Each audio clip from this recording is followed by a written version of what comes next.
All right, guys, thanks for joining in. I'm going to jump in this video with a new item that is now offered from Icon. And some of you may have been watching the news lately, especially if you've been watching SEMA. Icon or Harbor Freight has dropped a lot of new products this year for 2023.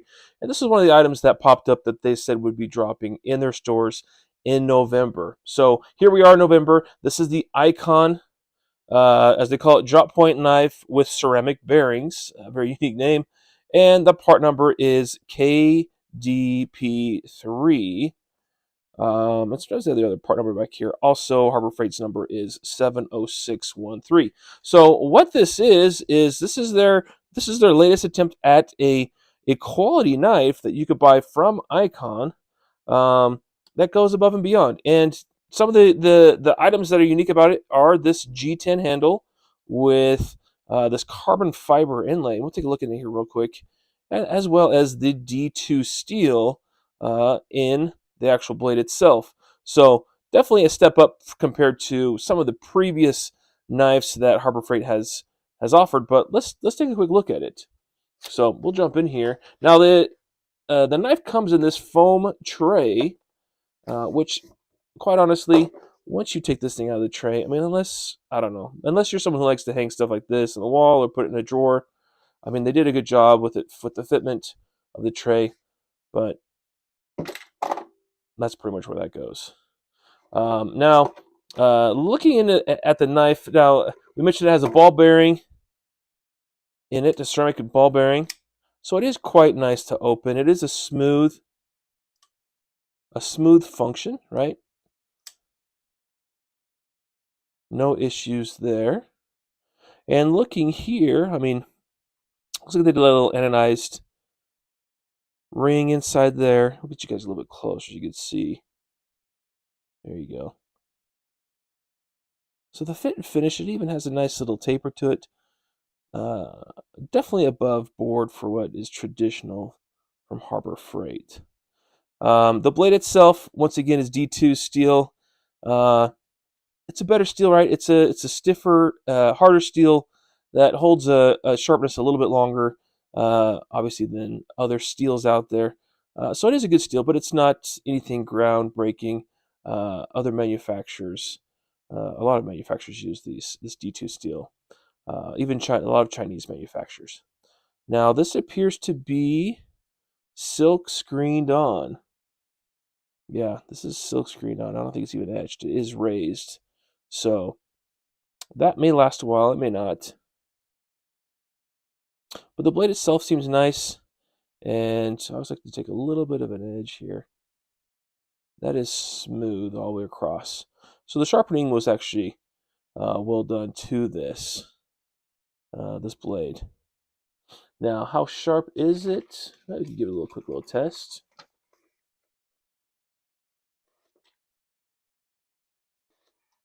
That is actually quite buttery smooth. So sharpness is very well out of the box on this item. Now it does have a clip. Now for me, I prefer a little bit deeper carry. This also is at an angle, this clip. So it sits in your pocket. It wants to sit like this and also kind of like pinch a little bit here at the bottom. So not a huge fan of that setup. It does have access here for lanyard or ring. It is quite large. So that is nice. And your line lock here is pretty smooth. If you look real close too, you can see there's actually a contour to it. Kind of bows in. So it does make it actually easy for your thumb to get to it. Now one thing that's unique about it too is that actually protrudes quite a bit. So depending on your grip and how hard you like to hold your knife, that might bite into your finger a little bit. But all in all, right, taking a look at the handle here, you got that G10 and you got that carbon fiber inlay. You guys a close look. It is a smooth transition throughout. No bumps. So I like that. And I doubt this carbon fiber is all that deep. I think it's more show than go, but you know, everybody has their preferences. Now you see everything inside appears to be that nice that stainless steel inside there. It does have a raised bottom end here, and maybe that's used for hitting something blunt objects on the backside. Maybe you're attempting to break out glass windows. I don't think that's going to be a great use because it doesn't have a sharp enough point. But I will say that the finish to this is actually quite well done, quite smooth. And it does give a little bit of extra, backside grip. So all in all, so far, the knife appears to be a good knife. Let's see here. Now, looking at this and holding it in my hand, I do want to say, now I have a little bit bigger hands, not overly meaty, but one thing that does catch is the fact that as I try to grip, I could only get 3 fingers well placed on there. My pinky does not set well. So as I'm holding it in my hand, it is not extremely comfortable. This bump here on the bottom half of the knife is not well placed. Or may I say that your quick release or opening mechanism here sets a bit low in the handle. And I can show you guys here real quick.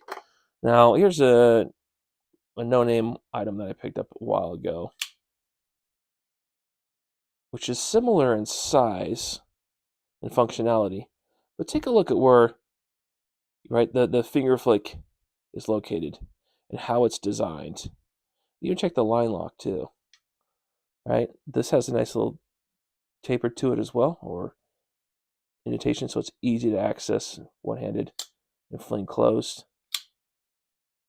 This one too, I believe, is D2 steel. So, but you look at my hand when I grab this one, right? Every single spot on my hand has a good grip, and that is a very secure grip within this knife. Coming back to this one, I'm trying to grab this knife. I am very much choked down on it. Now, there is a relief here, and maybe they're intending that you put your other finger up here to grab it, which does somewhat work. But I'll be honest with you, I do not like my finger jamming in the bottom of the corner of this blade. So, yeah, does that work? Yeah, I could grab there and utilize the knife this way, get those hard, deep cuts. But quite frankly, I usually like to be right about here. So I will say I do not enjoy holding this in my hand compared to my other knives. All right, we can take a look here at Crescent. All right, this is a knife you can pick up at your local hardware store. And it, too, allows me to have a better grip on the handle. Here's Kershaw.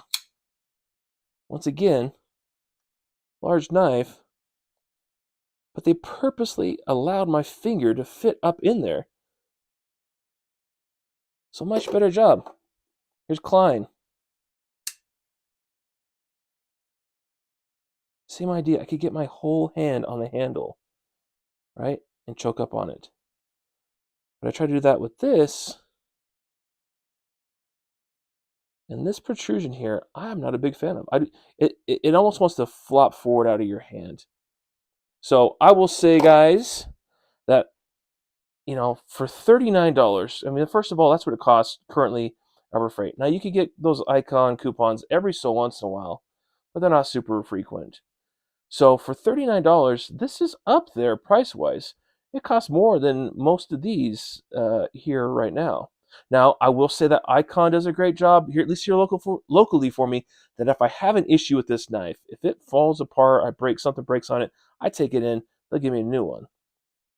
Right? Very few questions asked in that process. But the fact that this style does not allow me to get a good grip, right? I'm finding myself chasing where do I want to go, climbing up or climbing down. I do not like that in the process. So I do not know. I don't know if I'll keep this knife, honestly. So I'd love to hear your guys' thoughts. What do you think of this new Icon knife? Will you guys pick this up? Am I missing something? Why this handle doesn't quite work out for me? Would it work out for you? Please comment, guys. I'd love to hear what your thoughts are. And please like and subscribe. We'll talk to you guys soon.